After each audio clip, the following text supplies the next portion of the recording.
I don't know what God is telling you, but I know this for sure. You are surviving these things for a reason. At 16 or 17, this young man, and this was the first thing I witnessed myself. We were going down the road. He was on his motorcycle, and I was driving a distance behind him, and I saw him at a high rate of speed slam into a car. We all pulled over who were watching and witnessing this thing. Many of us gathered around him as he was laying on the street, and we were calling for help. This kid looks up, opens his eyes, stands up, and says, well, that fight's done. I guess I'll go home. And we're looking at him like, what? And the emergency people come. They check this kid out. They take him to the hospital. They find no broken bones, no serious injury. At most, this kid's got bruises.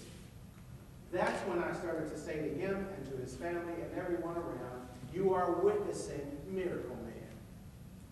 It doesn't end there, folks. I've been saying to this kid, God is trying to speak to you. Listen, watch. And you probably should not be getting into some of the things you're getting into. 2 years later, about 2:30 in the morning, I get a phone call. And it's the local hospital. And they say, we have one of your parishioners who's on the way, and he's asking for you. I found out that this kid was part of a drug deal that went bad, and he was shot by an automatic weapon multiple times. I arrived at the hospital before his family did, and all they could really say was, whatever kind of prayers you all say in the Methodist Church, you need to say them now, because he's not going to make it. His family arrived. We had all seen him. We said our prayers, and doctors included, everyone believed this was his last night. He lived that night. He survived that night. He survived a week. He survived a month. This kid not only survived, but with bullets still in his body that they couldn't get to. A year later, he comes walking into the sanctuary as if he's got no remains of injury. He's singing as if he never had a day of speech therapy or physical therapy. And that's the day I said, once again, are you listening? God is trying to tell you something, and God has a purpose for your life. I don't know everything there is to know, but I know this. You don't survive 1, 2, 3, 4 times by coincidence. What I know for sure, folks, is this. Disciples of God listen. And when we listen, we follow Christ.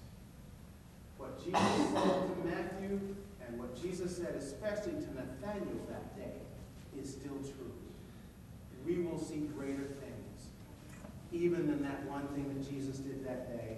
What we will see, folks, is we'll see hearts that are incredibly hardened that becomes made soft and become people who will listen. What we can see in great signs and wonders are occasions where doctors and physicians and professional people are amazed at what Christ can do. I will tell you about the day that I walked out of Potomac Hospital, having spent the day there, having begun the day saying prayers with a member of the congregation. The doctor decided on his time before the surgery to join us for prayer. Well, on the way out of the Potomac Hospital, the doctor stopped me and said, Pastor, I don't know what went on here today, but I can tell you this. The great results of that surgery are not results that I made happen. I've not been a believer, this doctor said, but I want you to know this.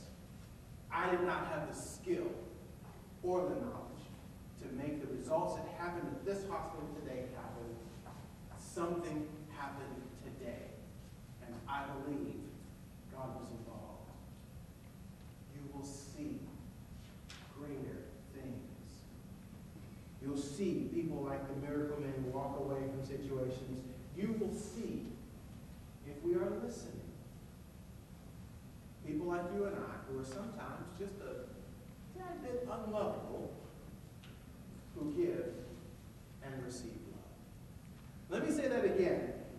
Folks, if we're honest about it and honest with ourselves, each of us has moments when we can be just a tad bit gruff and unlovable. It is part of who we are. Now, maybe you're one of those truly exceptional people who's lovable at every single moment. But most of us have our moments when we are simply hard to get along with and just a touch unlovable. And if you are listening as a disciple and paying attention and responding to God's word, you will see the most incredible thing. Those who are unlovable, both giving and receiving love. And so to guide us through this time together, especially through 2009, while we're focusing on hearing from these Bible stories and Bible narratives, and on learning more about discipleship. We began last week remembering that disciples listen for the voice of God.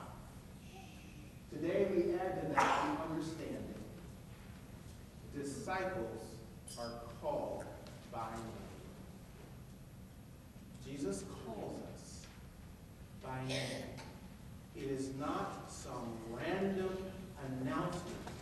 You've heard the random announcements. We need somebody to come at 12 o'clock today to set up the chairs. Can somebody come? We need some volunteer adults who are willing to chaperone the youth. Would somebody please respond?